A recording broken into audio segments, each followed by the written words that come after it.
बोलो जयकारा बोल मेरे श्री गुरु महाराज की जय। श्री परमहंस गुरुदेव के चरण पखारूं नित, जिनकी कृपा से भक्ति में लागे मोरा चित। एक प्रेमी के दिल के ये विचार हो सकते हैं और होने चाहिए। किसी संत के ये विचार हो सकते हैं, गुरुमुख के ये विचार हो सकते हैं, होने चाहिए। एक संत हुए हैं स्वामी राम सुखदास जी महाराज। वे अपने जीवन में अनेक प्रकार से ज्ञान की रोशनी बिखेरते रहे अपने समय पर, क्योंकि संतों का आना ही संसार में रोशनी बिखेरने के लिए होता है, प्रकाश फैलाने के लिए होता है। जीवों के जीवन में वे अपने वचनों के द्वारा, अपनी संगत के द्वारा, अपने आशीर्वाद के द्वारा एक प्रकाश का स्तंभ जीव के जीवन में खड़ा कर देते हैं और वो प्रकाश प्रकाशित करता रहता है जीव को, कि जीव उसी ज्ञान के प्रकाश में, सतगुरु के आशीर्वाद की रोशनी में, सतगुरु की संगत की रोशनी में हर वक्त पल पल करके सुचारू रूप से सफ़र करे, सुविधाजनक स्थिति बना करके, अनुकूल परिस्थितियां बनाते हुए समय के अनुसार चले, महापुरुषों के वचनों के अनुसार चले। वक्त को अपने हिसाब से कोई नहीं चला सकता, कुदरत को अपने हिसाब से कोई भी नहीं चला सकता, बल्कि कुदरत का जो फैसला है, कुदरत का जो कानून है, वो भी यही है कि वक्त के संत सतगुरु की शरण संगति ग्रहण करो, क्योंकि उनकी शरण संगति में प्रकाश मिलता है, रोशनी मिलती है। उनसे ज्ञान हासिल करो, उनसे ज्ञान हासिल करने में एक प्रकाश का प्रतिबिंब उनके द्वारा कहे हुए एक एक शब्द से, एक एक अक्षर से प्राप्त होता है। उनका जो आशीर्वाद होता है, एक प्रकार से वो भी प्रकाश को लिए हुए मीनार की तरह होता है, जो कि जीव के जीवन में उजाला फैला देता है, जीवन को व्यतीत करने में भली भांति गुरुमुख हो, सेवक हो, इस दुनिया का कोई भी नागरिक हो, संतों महापुरुषों का कोई किसी प्रकार का अंकुश नहीं कि उनके ज्ञान की रोशनी में, उनके आशीर्वाद के प्रकाश में या उनकी संगत का लाभ कौन उठा सकता है, कौन नहीं उठा सकता। हर किसी के लिए ये संतों महापुरुषों की ओर से सुविधा सबको व्याप्त है, लेकिन लाभ उठा वही पाते हैं जो उनके संपर्क में आ चुके हैं, और उन्हीं के लिए विशेषकर संतों महापुरुषों का ये समझाना होता है, क्योंकि जो जो कमी जीवन में रख छोड़ता है इंसान जो गुरुमुख हैं, प्रेमी हैं। कमियों से सराबोर है गुरुमुख, बार बार भटक जाते हैं, सेवक भी फिसल जाते हैं। मोह का, माया का, काल का ये पसारा बड़ा विचित्र है, बड़ा भयावह है। ये काल का जो चक्र चल रहा है ये बड़ा भयावह है, डरावना है। ये संसार सागर बड़ा ही डराने वाला है, झकझोर के रख देने वाला है। जीव समझ नहीं पाता कि क्या करूं क्या न करूं। लेकिन खास करके गुरुमुख प्रेमियों को विचार करना है, सोचना है कि जिसको नाम की बख्शिश हो गई हो, जिसको नाम मिल गया हो और नाम न जपे, सुमरन न करे, भजन अभ्यास न करे, उसके लिए महापुरुषों का ये समझाना भी होता है। महापुरुषों का एक प्रकार से पूछना भी है। पूछते हैं कि सुमरन करना नहीं था तो नाम लिया ही क्यों था? क्या एक प्रकार से हम ये धोखा नहीं कर रहे हैं, या कहीं ये झूठ के दायरे में नहीं आ रहा? हमने ये कह करके नाम लिया कि सुमरन किया करेंगे और सुमरन नहीं कर रहे हैं, तो ये धोखा भी हो सकता है, झूठ भी हो सकता है, छल कपट भी हो सकता है। तो हमको ये विचार करना है, क्योंकि संत महापुरुष हम ही से उम्मीद लगाए हुए, हम ही से सवाल पूछते हैं। हमें टटोल कर अपने आप से जवाब मांगना है, और जो संतों महापुरुषों की ओर से हमें सुधार करने का अवसर मिलता है, जो बार बार वो इशारा करते हैं, उस पर चलने की कोशिश करते हैं। क्या फरमाते थे जो श्री राम सुखदास जी महाराज संत हुए हैं राजस्थान में? एक एक जगह पर 4-4 महीने रुक करके सत्संग की वर्षा किया करते थे, अनमोल वचनों की बरसात किया करते थे। बड़े बड़े सेठ, साहूकार, धनाढ्य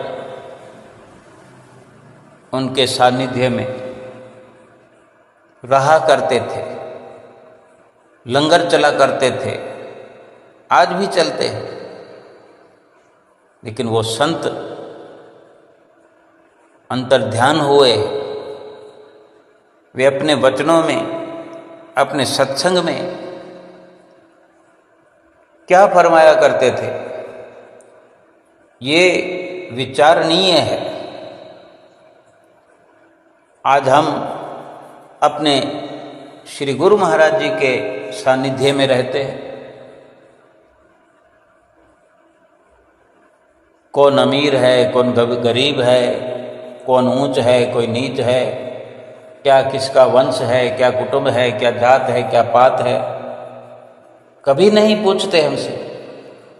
लेकिन एक सवाल तो हमें हुजूर गुरु महाराज जी भी पूछते हैं। श्री परमहंस दयाल महाराज जी, पहली पातशाही गुरु महाराज जी पूछते थे, दूसरी पातशाही गुरु महाराज जी पूछते थे, तीसरी पातशाही गुरु महाराज जी भी पूछते रहे और जोर देते रहे। केवल पूछते नहीं थे बल्कि जोर भी देते थे। और इसी प्रकार चौथी पातशाही गुरु महाराज जी, पंचम पातशाही गुरु महाराज जी और हुजूर गुरु महाराज जी को हम नित्य प्रति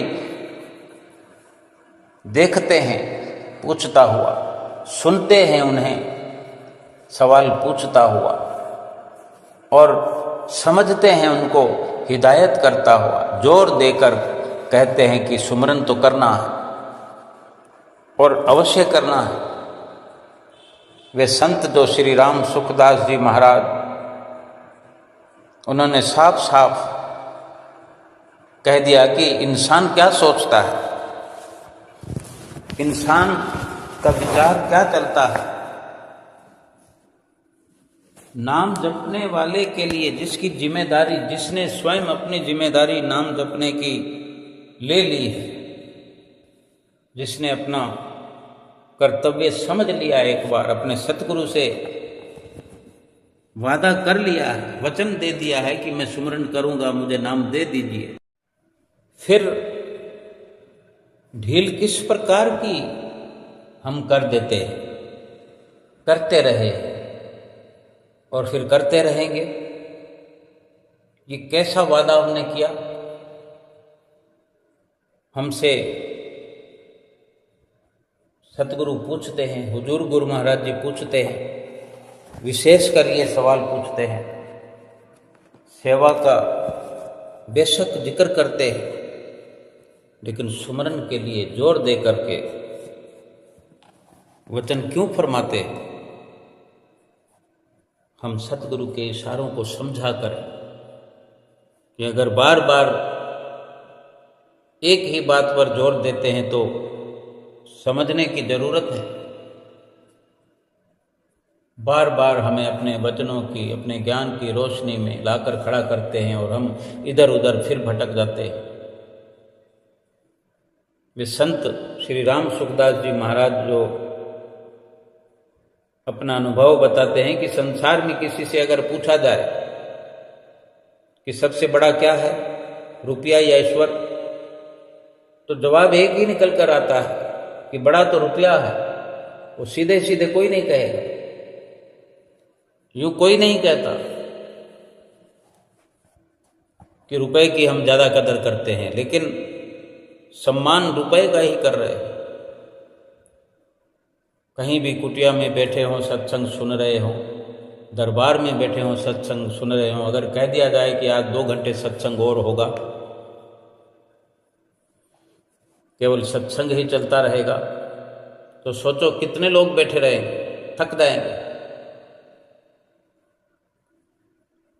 वे महापुरुष राम सुखदास जी महाराज भी अपने वाणी में यही कहते हैं कि जब नाम लेते हो तो जपते क्यों नहीं?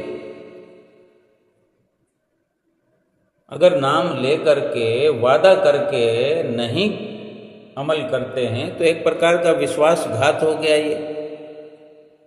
और वे अपने अनुभव से बताते हैं, शास्त्रों के वचनों के द्वारा अनुसार बताते हैं कि विश्वासघात से बढ़कर कोई भयंकर पाप नहीं है। अनेक अनेक पाप हैं यूं तो, लेकिन विश्वासघात के पाप को शास्त्रों ने बढ़ चढ़ करके माना।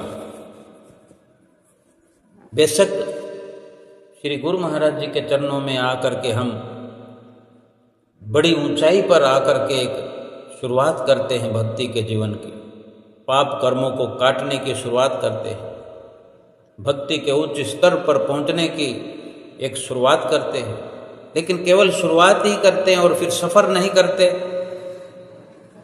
फिर लाभ कैसे होगा, कैसे पाप कटेंगे? केवल शुरुआत कर देने से कोई काम नहीं चलता।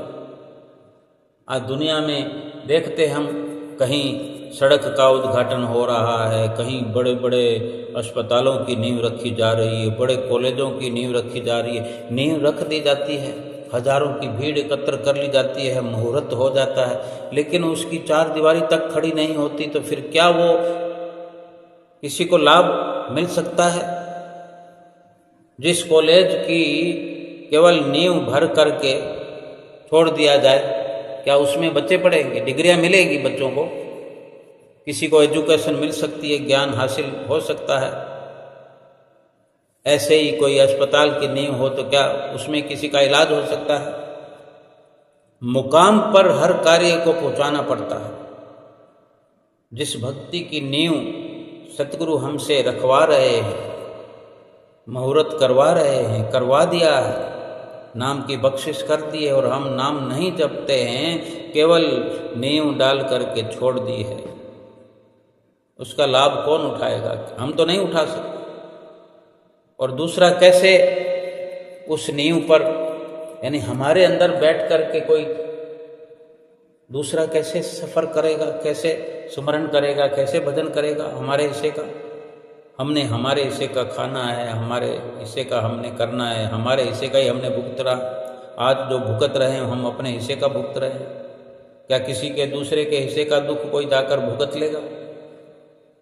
जब हम अपने हिस्से का आराम खुद पा लेना चाहते हैं तो अपने हिस्से का दुख परेशानियां वो भी तो खुद को ही भुगतना पड़ेगा। यानी अपने ही आप से हम विश्वासघात करते हैं, अपने सतगुरु से झूठ बोलते हैं, किया हुआ वादा नहीं निभाते हैं, वादा खिलाफी विश्वासघात होता है। इससे बढ़कर कोई पाप नहीं है। दूसरे पाप चाहे कैसे भी हो, उनका फल भुगतान हो जाता है, फल भुगतने पर वो पाप नष्ट हो जाते हैं। पर विश्वासघात रूपी जो महापाप है ये नष्ट होता ही नहीं है। शास्त्रों में ऐसा कथन आया।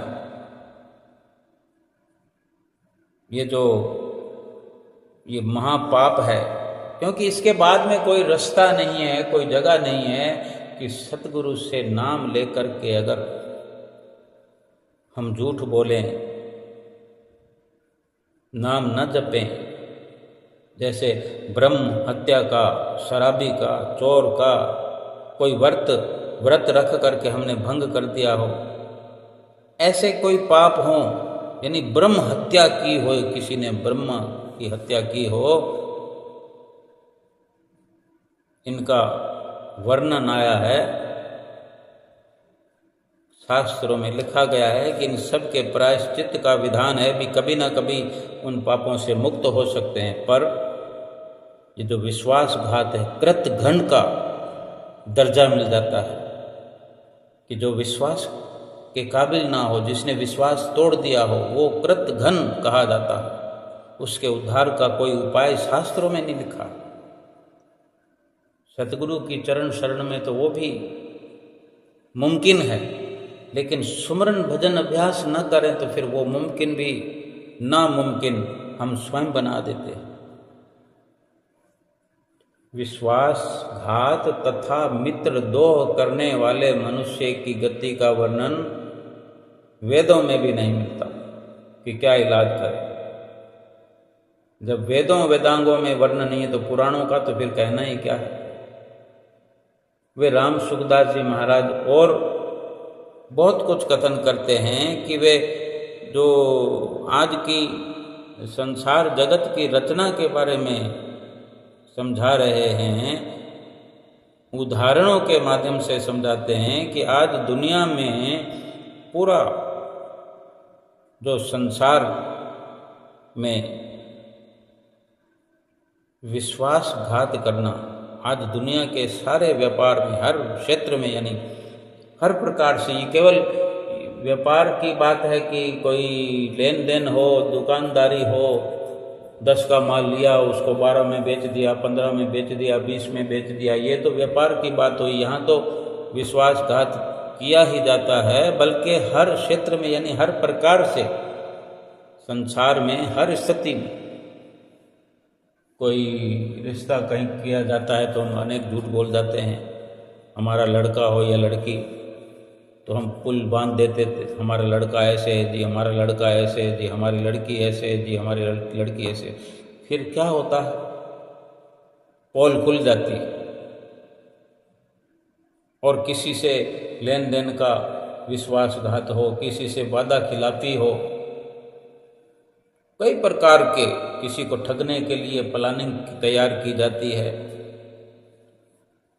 वे संत फरमाते हैं कि शास्त्रों में जो कथन है,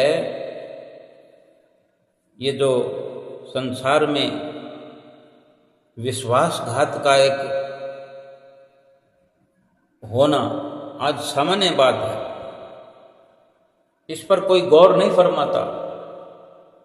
अगर कोई उसे समझाए इंसान को, भाई ये देखो ये विश्वासघात की बात, कि सब चलता है, यही कहते हैं वो कि आजकल सब चलता है, रोजी रोटी कमाने के लिए करना पड़ता है। तो शास्त्रों में ये तो लिखा जाता है, राम सुखदास जी महाराज अपनी वाणी में कहते हैं कि ये जो आज इस दुनिया में आम बात हो गई है, चाहे धन का हो, स्त्री धन का हो, विश्वास रूपी धन का हो, द्रोह की बात हो, पैसों के हिसाब ले तो इंसान किसी भी प्रकार से दूसरे का पैसा अपनी जेब में डाल लेना चाहता है। उधार पैसा हड़पने में सब चतुर हो रहे हैं, और ये चतुराई किस काम आएगी? इंसान बेशक सोचता है कि ये मेरा धंधा है, हेरा फेरियां करना, किसी को धोखे में रखना। वो सोचता है कि मैंने तरकीब लगा करके मैंने चतुराई से धन कमा लिया। इस चतुराई का अंजाम क्या है? इस चतुराई से नरकों में पहुंचने का हम खुद इंतजाम कर रहे हैं, अपने पांव पर कुल्हाड़ी मार रहे हैं। ये चतुराई नरकों में जाने के लिए बहुत काम आएगी। नरकों से अधिक कुछ नहीं मिलने वाला। ऐसे लोगों का ना तो ईश्वर का विश्वास है कि उसकी कृपा से मिलेगा, उसके सानिध्य में मिलेगा, कुदरत जो न्याय करेगी वो कर्मों के अनुसार करेगी। विश्वास ही नहीं करते लोग और किए जाते हैं इस प्रकार के कर्म, करे जा रहे हैं। और ना ही अपने भाग्य पर विश्वास है कि जो भाग्य में लिखा है वही मिलने, और भाग्य में जो लिखा है अवश्य मिलना है। फिर ये झूठ, छल, कपट, चोरियां, ठगियां किस लिए? धोखेबाजी किस लिए? आदत बन चुकी है। संसार में जो रवैया बन चुका है, एक सामान्य बात हो गई है ये विश्वासघात करना। तभी जीव नाम लेकर भी वहीं विश्वासघात करता है।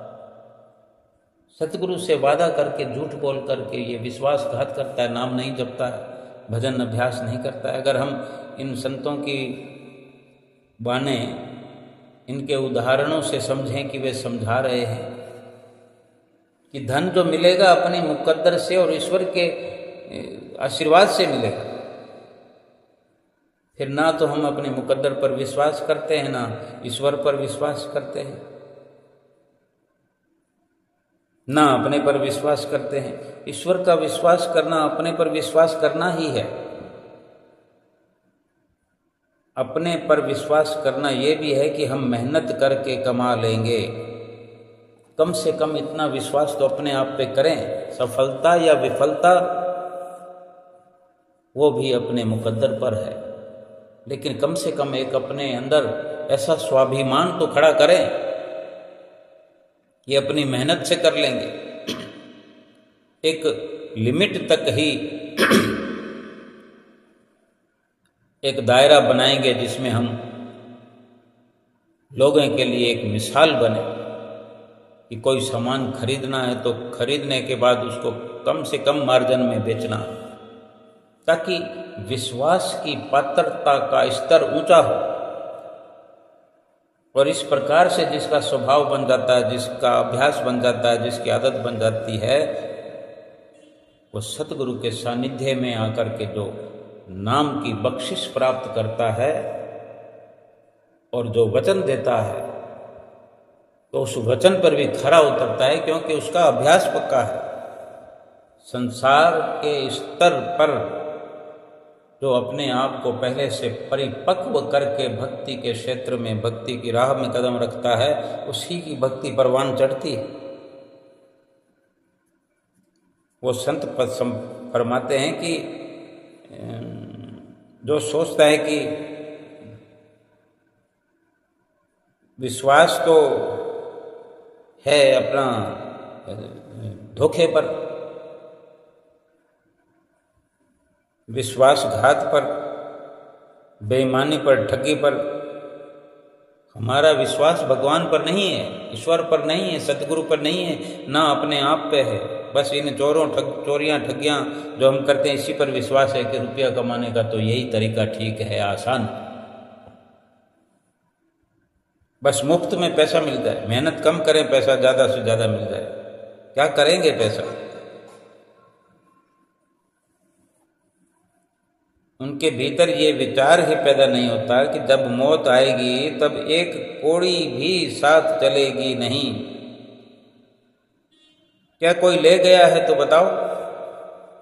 सीधा पूछते हैं संत कि कोई कौड़ी, दमड़ी या कोई सुई भी अपने साथ ले गया हो, किसी का बाप, दादा, परदादा, माँ, दादी, कोई भी एक सुई भी अपने साथ ले गया? क्योंकि ये हर किसी के घर में प्रमाण है, हर किसी के दिल में ये बात अंकित है, किसी न किसी ने अपने घर से किसी न किसी को रुखसत किया है, इस दुनिया से विदा किया है, तो अवश्य पड़ताल की होगी कि वो क्या क्या साथ ले गया या ले गई।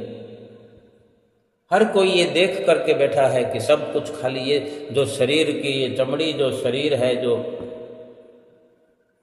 यही भी, इसी को भी घर वाले ही जला जलू कर नष्ट कर देते हैं, मिटा देते हैं, लेकर तो कुछ जाता ही नहीं।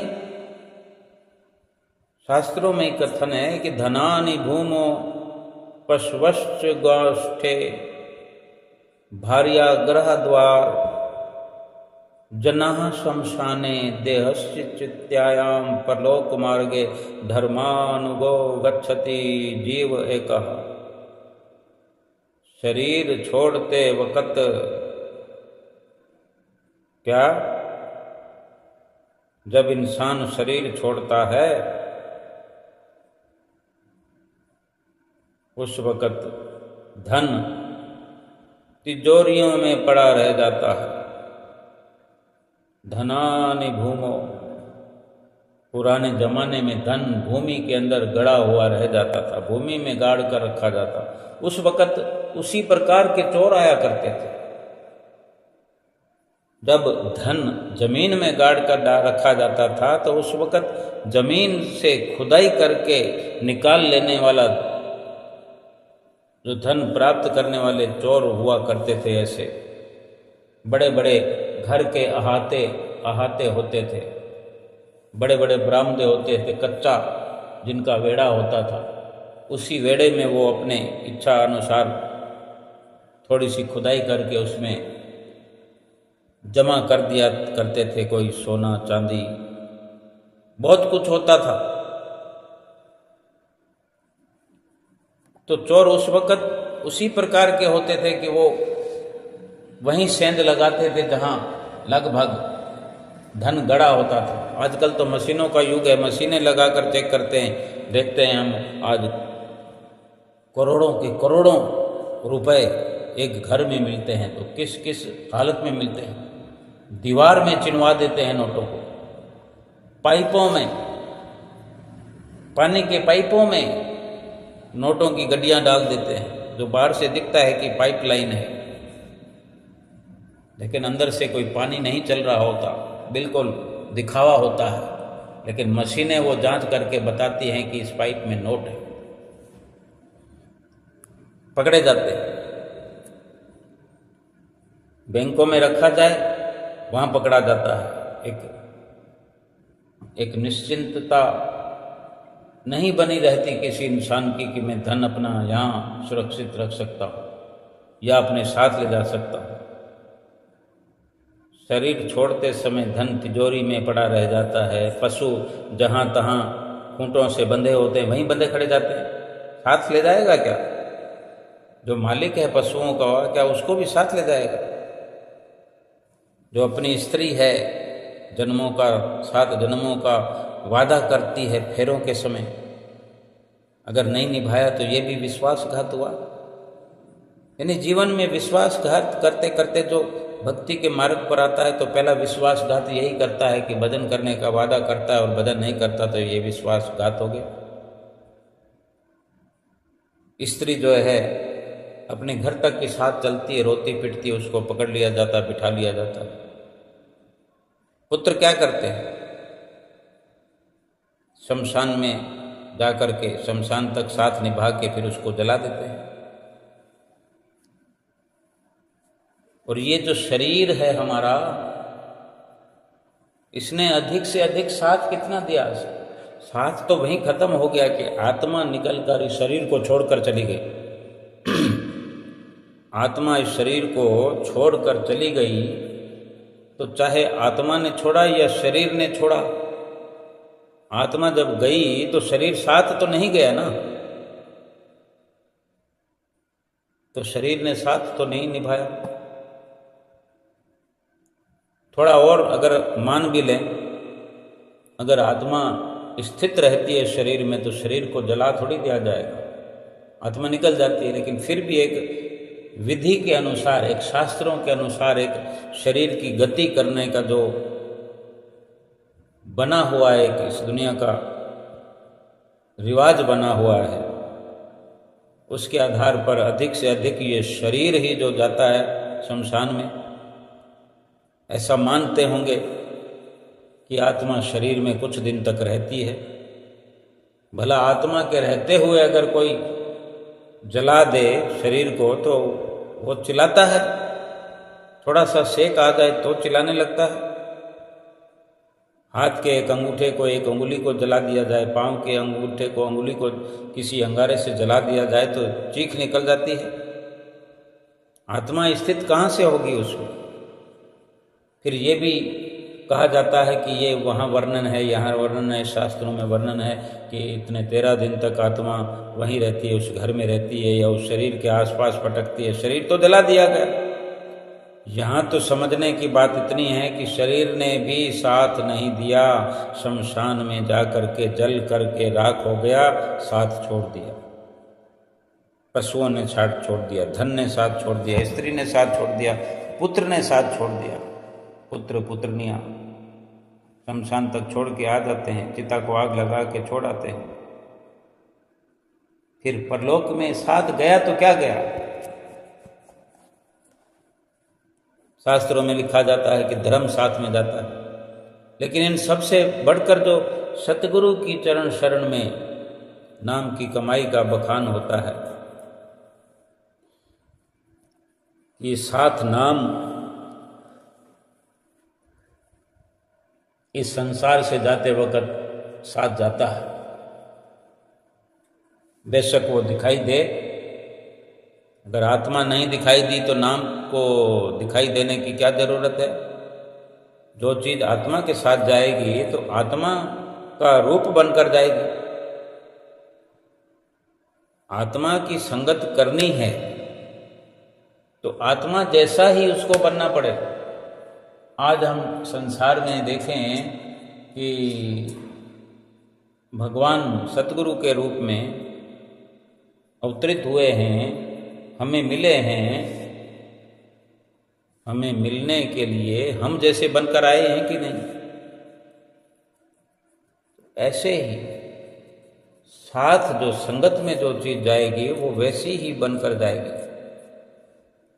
इंसान के साथ इंसान की दोस्ती है शरीर रूप से।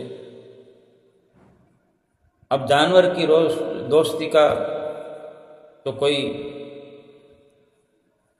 ऐसा पुख्ता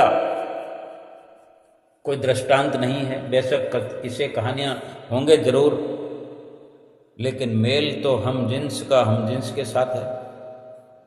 चिड़ियों के साथ चिड़ियाँ अच्छी लगती है क्या? चिड़ियों के साथ कबूतर बैठे हुए अच्छे लगते हैं? चिड़ियाँ क्या कबूतरों के साथ में बैठी हुई अच्छी लगती है? वो बैठना चाहेंगे? किसी का दखल होता है तो वो दूसरे पक्षी उड़ जाते हैं। हर कोई अपनी बिरादरी में, अपनी जिन्स में, अपनी नस्ल में। तो ऐसे ही साथ ले जाने वाली जो वस्तु है आत्म स्वरूप वस्तु होगी, क्योंकि साथ ले जाने वाला कौन है? आत्मा। और साथ जाने वाली जो वस्तु है वो आत्मा के इर्द गिर्द लपेटी जा चुकी है। जहां आत्मा जाएगी वहां चली जाएगी। चाहे पाप कर्म हो, धोखेबाजी हो, ठगीबाजी हो, झूठ छल कपट, ये सब हो, सब आत्मा को लिपटते चले जाएंगे और जाकर जाते वक्त वो साथ चले जाएंगे। यही तो मुसीबत है। बड़ा दुख तो यही है कि आत्मा अदर अमर है, आत्मा सात्विक है, आत्मा निर्लेप है, आत्मा सुख स्वरूप है, आत्मा निर्मल है, पाक साफ है। लेकिन ये जीव इस जीवन में जो लाग लपेट करता रहा, वही कर्मों के निशान बनकर उस पर उसको आत्मा को ढक लेते हैं, वो कर्मों का रूप बन जाती है। फिर वही भोग शरीरों को प्राप्त कर करके आत्मा भोगती रहती है। ऐसे ही भजन की कमाई, सुमरन की कमाई जो सतगुरु हमें फरमाते हैं, वो भी आत्मा पर ही अपना लिबास बन करके मंडरा जाती है और वही संग साथ जाती है आत्मा के। ये मकान तो आत्मा का रूप बन नहीं सकता, आत्मा के साथ मिल नहीं सकता, झूठा है, नकली है, क्षण भंगुर है, गिर जाएगा, टूट जाएगा, मिट्टी में मिल जाएगा। शरीर भी तो मिट्टी में मिल गया ना, नहीं तो ये भी चला जाता साथ में आत्मा के। ये तो यहीं गिरने पड़ने के लिए, मिट्टी में मिलने के लिए ही मिला था कि मिट्टी में मिलना ही है, और मिला इसलिए था कि मिट्टी में मिलने से पहले भजन अभ्यास करें, सुमरन करें। लेकिन वहाँ तो हम धोखेबाजी कर रहे हैं, क्या परमात्मा से ये, क्या अपनी आत्मा से, एक ही बात है। एक सेठ जी को फिक्र थी, एक एक के 10 कीजिए, मौत आ पहुंची कि हजरत, जो जान हमने दी थी वो वापस कीजिए। क्या समझा रहे हैं संत कि सेठ जी को फिक्र थी, एक एक के 10 कीजिए, मौत आ पहुंची कि हजरत, जान वापस कीजिए। 4 दिन है शान शौकत का खुमार, मौत की तुसी नशा देगी उतार। जब उठाएंगे जनाजा मिल के 4, हाथ मल मल कर कहोगे बार बार, किस लिए आए थे और क्या कर चले, जो यहाँ पर धन जोड़ा यहीं पर धर चले। श्री परम संत राम सुखदास जी महाराज के विचारों पर अगर कोई चलता है या समझता है तो वे यही मूल रूप से एक आधार दिया करते थे और दे गए हैं अपने वचनों में कि अगर आप मानते हैं कि ईश्वर है, जिस रूप में भी समझते हो, तो प्रार्थना करें, उससे प्रार्थना करें कि हे प्रभु, मुझे अपना विश्वास प्रदान कीजिए, मैं विश्वास अपना पूर्ण नहीं रख पा रहा हूँ, विश्वास मेरा डावाडोल हो रहा है, मेरा विश्वास मजबूत कीजिए। हे प्रभु, मेरा आपके चरणों में प्रेम हो जाए। हे प्रभु, आप हमें प्यारे लगने लगे। हम तो उन्हें प्यारे लगते ही हैं, जो कुछ करना है वो हम पर निर्भर है कि हम उन्हें प्यारा बना लें। और संत महापुरुष जो बार बार हमें कहते हैं कि एक प्रोमिट तो हमने गर्भ जून में किया, माता की कोख में दुख उठाते हुए भगवान से पुकार लगाई, प्रोमिस भी किया कि मुझे एक बार इस नरक कुंड से बाहर निकालिए, मैं भजन करूंगा, सुमरन करूंगा। और फिर जब दूसरा अवसर मिलता है, जब भगवान से माता के गर्भ में ही पुकार कर करके दुखों से बेजार होते हुए ये वचन करते हैं कि बाहर निकलते ही मैं आपका भजन करूंगा, सुमरन करूंगा, जीवन अपना सफल करूंगा, और भूल जाते हैं। अब सतगुरु की शरण एक तो हर किसी को मिलती नहीं, और मिल भी जाए तो क्या पता किस उम्र के पड़ाव पर मिलेगी। कोई बचपन से ही, कोई कोख में ही सतगुरु से नाम की बख्शिश ले लेता है। कोई 1 महीना, 2 महीना, 4 महीने का बच्चा भी हो, उसको भी नाम दे देते हैं, उसके कान में फूंका मार देते हैं। एक कुदरत की तरफ से, कुदरत की ओर से प्रबंध तो है कि आप दुनिया में नहीं आए हुए हैं, आपको नाम की प्राप्ति हो जाएगी। और ऐसे अनेकों प्रमाण हैं, ऐसे दृष्टांत हैं।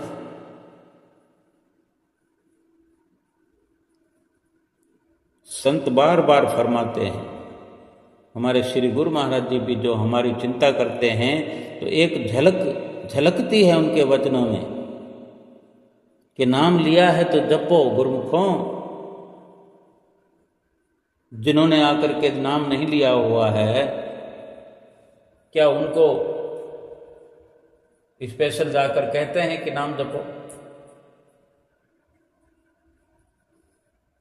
नाम लिया हुआ है उसी को कहा जाता है कि नाम जपो। समझना हमें है कि अगर नाम जपना नहीं था, धोखा करना था, फिर नाम क्यों लिया? क्यों झूठ बोलते हैं? कई भक्त जब नाम की बख्शिश पा जाते हैं, नाम की बख्शिश प्राप्त करते हैं, तो उन्हें बार बार कहा भी जाता है, प्रण कराया जाता है कि नाम लिया है तो फिर इसको जपना, कितना जपना है। शास्त्रों में इसका भी है कि 2.5 घंटे का नाम जपना है। 2.5 घंटे यानी 10%, और हमें 2 घंटे तो कहा ही जाता है। 2 घंटे तो हमें भी कहा जाता है।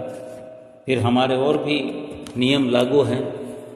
श्री आरती पूजा है, सेवा है, सत्संग है, दर्शन ध्यान है, उन सब में समय देना पड़ता है। यानी ये वक्त निकालना होगा हमें, 2 घंटे 2.5 घंटे भजन सुमरण करना होगा। हम हाँ जी हाँ जी हाँ जी तो कर देते हैं, जिया स्वामी जी, जिया स्वामी जी, लेकिन फिर क्यों छोड़ देते हैं या शुरू ही नहीं करते? शुरू करने से पहले ही समझो छोड़ दिया।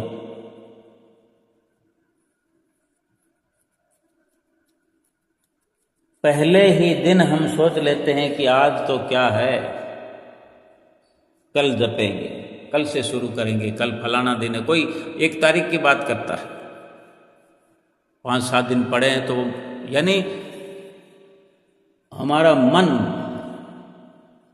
यानी जीव खुद मन के धोखे में आकर के ऐसी प्लानिंग करता है कि आज से तो शुरू करना ही नहीं है। कोई ना कोई बहाना पहले दिन से शुरू कर देता है। जब पहले ही कोई विचार कर ले कि आज से क्या करना है, नवा दिन आ रहा है, सीधा 1 तारीख से शुरू करेंगे, मंगलवार से शुरू करेंगे। भला मृत्यु किसी का मंगलवार या 1 तारीख देखती है, दोपहर या शाम देखती है? वो तो कहीं से आनी थोड़ी है। कहते हैं कि मौत आ गई, मौत सिराने आकर खड़ी होगी, तो अब क्या हम कह सकते हैं कि अभी मौत हमारे सिराने पर खड़ी हुई नहीं है? या हम सड़क पर खड़े हैं तो क्या कह सकते हैं कि हमारी मौत हमारे सिराने पर पड़ी हुई है? हम अपनी मौत को साथ लिए हुए घूम रहे हैं। जब समय आएगा वो उसी वक्त ऐसी टपकेगी कि साथ में हमें टपका देगी। हम भुलेखे में रहते हैं कि मौत आएगी, मौत आएगी। चलो कहीं से आना भी हो तो ये तो हमने देखा है कि वो आते कितना देर लगाती है। कोई माइक में अनाउंस थोड़ा ही करते हैं कि किसी का मोबाइल गुम हो गया है, किसी को मिला हो तो प्लीज़ दे दीजिए, या कोई मोबाइल मिला है किसी का हो तो निशानी देकर ले लीजिए। ये अनाउंस थोड़ी होगा कि भाई किसकी कब मौत आने वाली है। फिर हम क्यों ये इतना बड़ा रिस्क लेते हैं? 1 तारीख आने में 7 दिन पड़े, 8 दिन पड़े या 4 दिन पड़े, अभी से शुरू करके ये सोच लें कि 1 तारीख को हम छुट्टी कर लेंगे, और जब 1 तारीख आएगी तब अपना विचार बदल देंगे कि भी छुट्टी करने से कैसे पार पड़ेगी। ये तो रोज का काम है। छुट्टी प्राप्त करके, भजन सुमरन से छुट्टी करके, सत्संग से, दर्शनों से छुट्टी करके क्या करेंगे? इसके बढ़कर क्या लाभ की हमारे जीवन में कोई बात हो सकती है जो हम इसको छोड़ करके वो लाभ कमाएंगे? वास्तव में जब हम नाम लेकर प्रसन्न होकर के आते हैं कि आज नाम लिया है, तो कुछ कुछ हमें सतगुरु की कृपा से अनुभव दिखता है कि हमारे अंदर एक निराली खुशी प्रवेश करती है। बहुत अच्छा लगता है। उस वक़्त क्या है, कुछ घंटों तक सतगुरु की नामदाल मिलने के बाद सतगुरु की जो है बड़ी शक्ति, ऊर्जा हमारे अंदर भरपूर रहती है। पर हम सोचते हैं कि आज पहला दिन है, कल से कर लेंगे, कल कल कल कल करके हम भूलते जाते हैं और भूल जाते हैं, और फिर वक्त नहीं मिलता, बच्चों से फुर्सत नहीं मिलती। 3-3 घंटे मूवी देखते हैं, मॉल में 2 से 4-5 घंटे घूमते हैं, जिम में जाते तो 1-1 घंटा तक लगे रहते हैं, कितना पसीना बहा देते हैं और खुशी मनाते हैं कि हम लंबे हो रहे हैं, चौड़े हो रहे हैं, तरोताज़ा हो रहे हैं, शक्ति का संचार हो रहा है। खुश होते हैं कि हम लोगों को अपनी बॉडी दिखाएंगे, बॉडी बिल्डर बन के दिखाएंगे। तो 2 घंटे भजन हमें रोज लाजमी फरमाया जाता है, जरूरी बताया जाता है। तो 2 घंटे छोड़ 1 घंटा ही नहीं, आधा घंटा भी नहीं निकाल सकते, उसको भी तोड़ मरोड़ कर पेश करते हैं।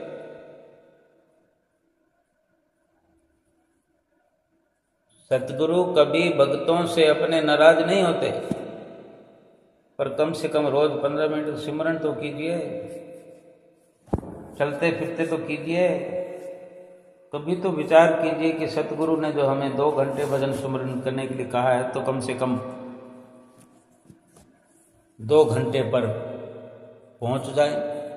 चांद पर पहुंचना चाहता है इंसान, लेकिन 2 घंटे के समय पर भजन अभ्यास पर नहीं पहुंचना चाहता, पहुंच नहीं सकता। ये कोई चांद पर पैदल थोड़ी जाना है। चांद पर जाने वाले तो हवाई जहाज पर चले जाते हैं, जिसको चांद पर जाना हो, मंगल पर जाना हो। लेकिन मंगल पर जाने के लिए, चांद पर जाने के लिए अथाह पैसा चाहिए। लेकिन सतगुरु ने अपने भीतर ही भीतर चांद पर, सूरज पर पहुंचाने का जिम्मा लिया है और हमें आगाह किया है और इशारा करते हैं, तो हम मुफ्त में जिस चांद और सूरज पर पहुंचाने का वादा सतगुरु हमसे करते हैं, तो वहां हम जाना ही नहीं चाहते। हमको उस चांद और सितारों की खुशी नहीं है कि विश्वास नहीं है। और जब तक विश्वास नहीं होता तभी तक जीव विश्वासघात करता है। जब विश्वास हो जाता है तो फिर बेड़ा भी पार हो जाता है।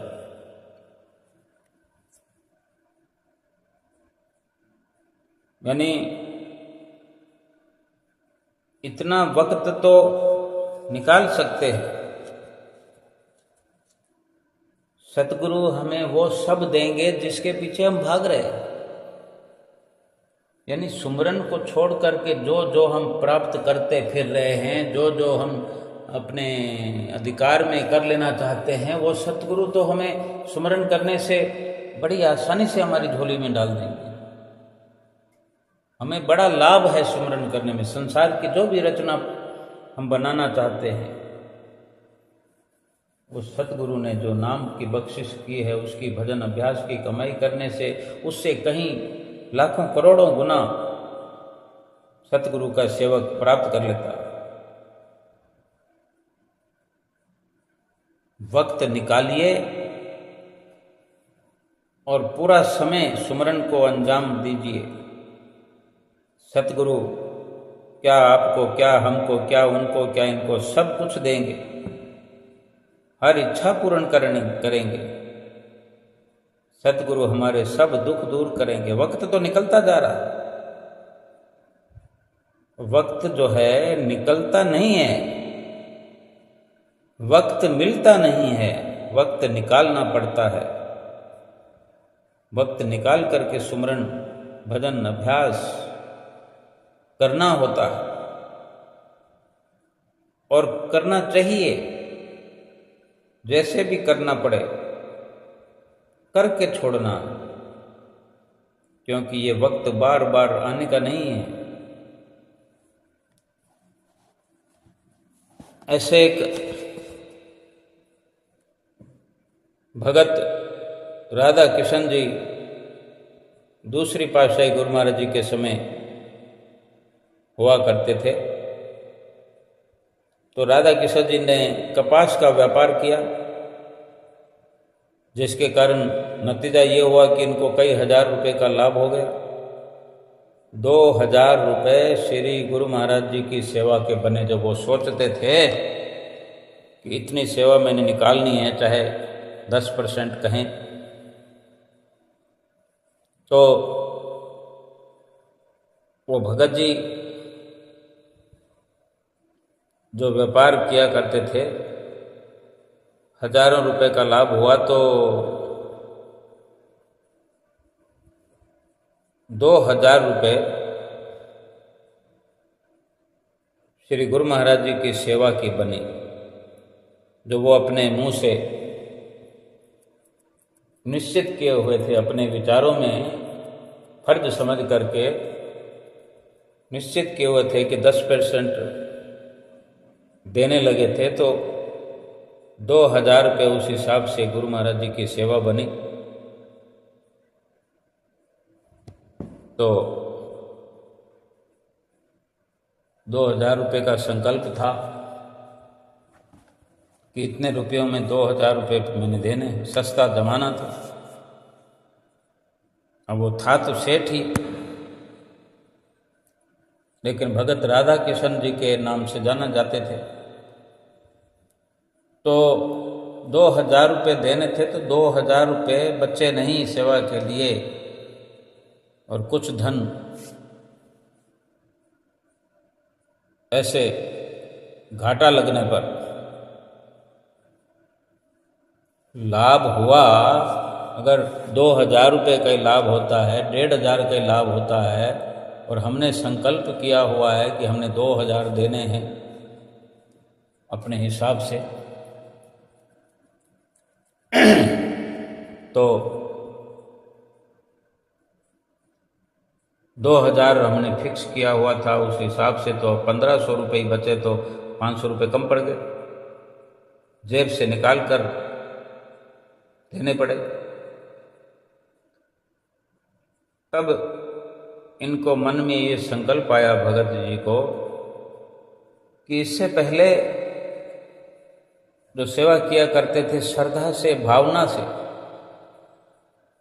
वो सोचने लगे कि वही तरीका ठीक था। ये मैंने जो 10% का हिसाब निकाला, दसवंध का जो ये चक्कर चलाया, तो जाने क्या हो गया।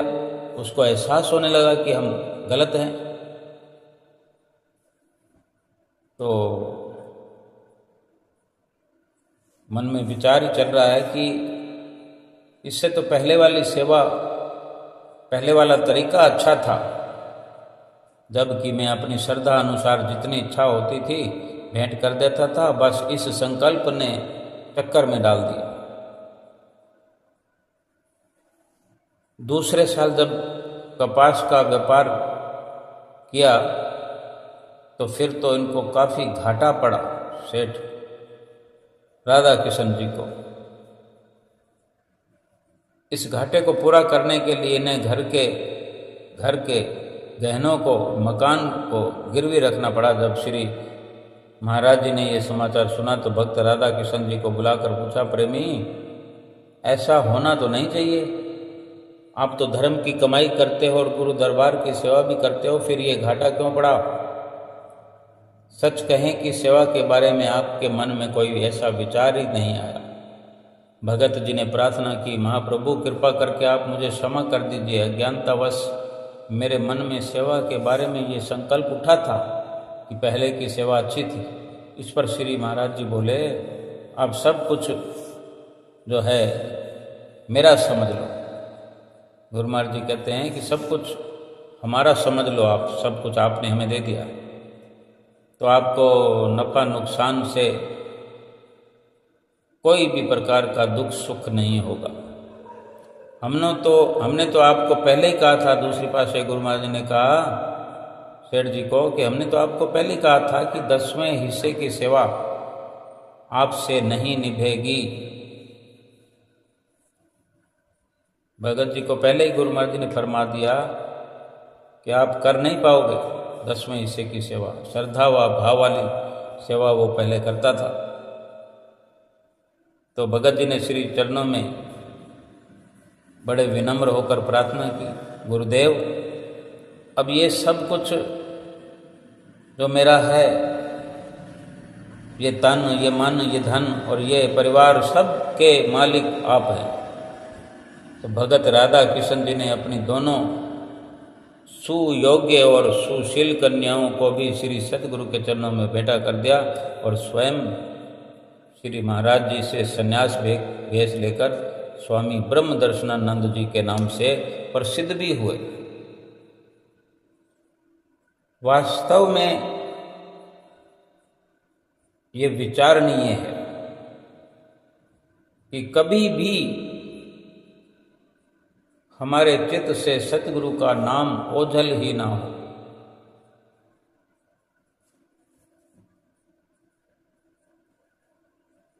सतगुरु एक समुद्र है जिनकी दया की कोई सीमा नहीं। परमात्मा का शुक्र है कि सतगुरु ने हमारे ऊपर रहमत की वर्षा की है। जो भी जीव अपने हृदय में सतगुरु नाम का पौधा लगाता है, सतगुरु से नाम प्राप्त करता है, आखिर में उन्हें मुक्ति रूपी फल जरूर मिलता है। लेकिन नाम सुमरण के बिना नहीं। हम भी आप ही के प्रेम के बगीचे से चुने हुए फूल हैं। हमें भी अपने दिल में भजन भक्ति रूपी पौधा लगाना चाहिए। ये हम सब का विचार होना चाहिए कि नाम की अगर बख्शिश हो गई है तो ये रूहानी सफर किसकी इंतजार में हम रोके हुए हैं? रूह को कब सफर करवाएंगे? रूह को रूहानी मंडलों में कब ले जाएंगे? कब ऊंची उड़ान भराएंगे? या केवल इंतजार करते रहें कि ये शरीर छूटेगा? इस धुन से बाहर निकलना होगा। अपने अंदर में सतगुरु के नाम का बीज पौधा लगा लिया है, मुक्ति फल भी मिलेगा। हम जो हैं सतगुरु के प्रेम के बगीचे से चुने गए फूल हैं। ये प्रार्थना करें अपने सतगुरु से कि अपने हृदय में जो भक्ति का पौधा लगाया है,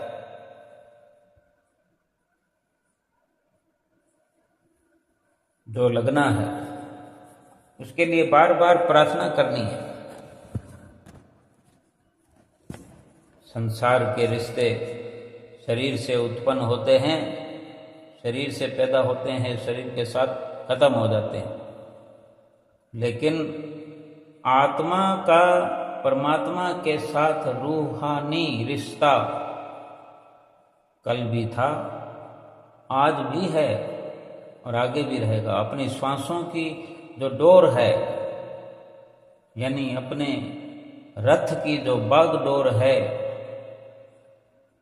वो सतगुरु के चरणों में सौंप दें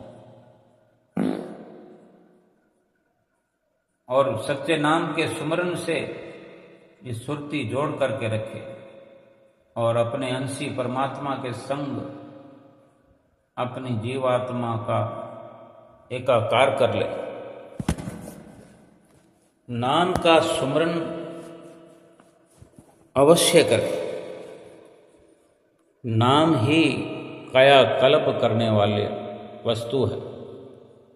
नाम ही भक्ति को श्रेष्ठ करने वाली सच्ची वस्तु है।